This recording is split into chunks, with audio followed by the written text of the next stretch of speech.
Never forget this. It's easier to change your mind and emotions by taking action than it is to change your actions by trying to think and feel differently.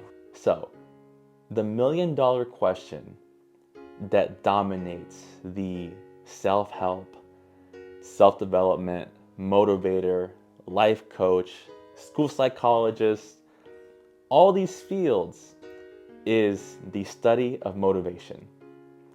How to get motivated, how to stay motivated, right? That is the question that we're all constantly trying to solve.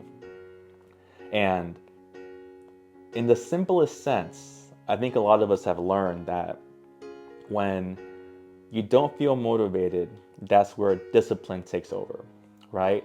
That's where your habits and staying consistent will help you in whatever you're doing.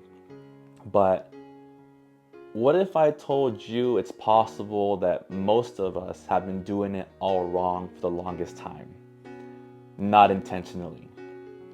As somebody who's an overthinker, this this information and this knowledge was so profound to me because I'm the first one to say that the mind is a beautiful thing, right? Our mind is so freaking powerful.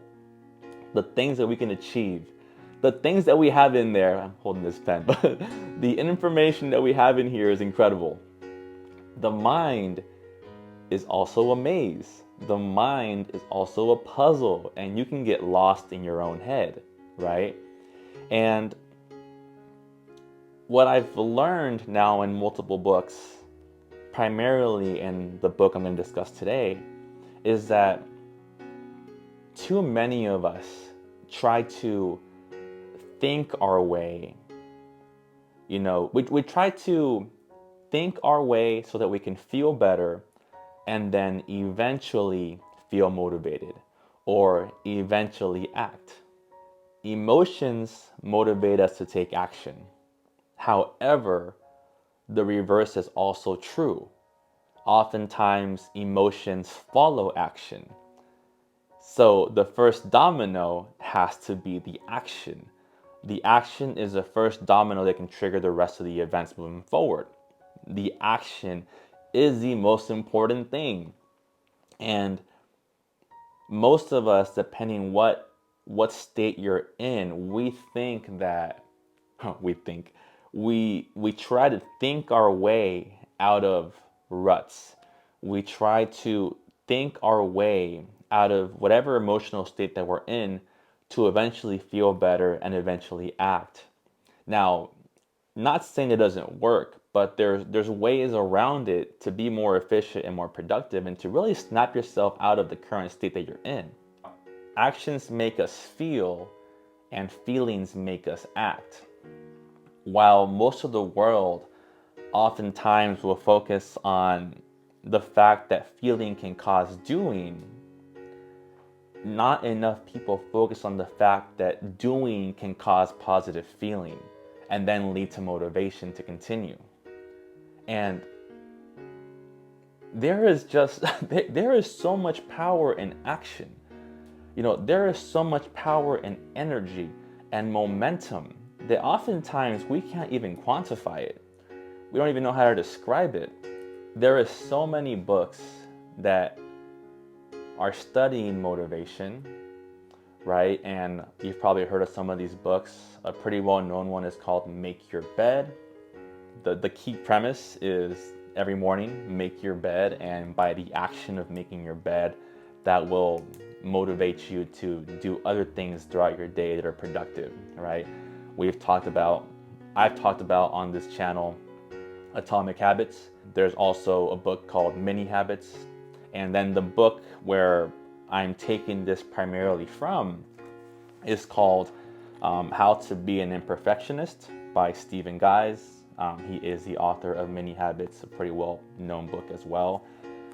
There's the book right here, How to Be an Imperfectionist. Now, as to why I'm reading this book, that is a story for a different day, because that's a long story as well as to how I stumbled across this book and was recommended to read this book. I think this is such good knowledge to have both individually and for the people around us. Because individually, once you know, like, hey, get out of your head, which is actually another book. Where is it? I'll talk about that book later. It's a book called Get Out of Your Head. Funny, fitted. But yeah, it talks to get out of your head. And individually, if you find yourself in a rut or in a bad emotional state, you just got to get up. You got to go to the gym, go to nature, go for a walk, go for a run, start to clean. Remember, action is the first domino that has to fall, the most effective domino that can fall. And when it comes to people around us, that are going through it or that lack motivation, we now have more tools to help them. We can help others because now we know that, when they're going through it or they're in a bad emotional state or they lack motivation, of course we want to talk to them, right? That's just what friends and family does. We talk to them, but now we know that when you know that action is the first trigger, you'll know to motivate them differently. You'll say, "Hey, let's stop talking, get up, let's go for a run, let's go for a walk. Come to the gym with me. Let's go to a boxing class. Let's go for a hike. Let's do something. Let's just get moving." Energy is such a powerful force. Momentum is such a powerful force. The author in that chapter wraps up with this. Never forget. I'm just going to read this one, okay? Never forget this. It's easier to change your mind and emotions by taking action than it is to change your actions by trying to think and feel differently.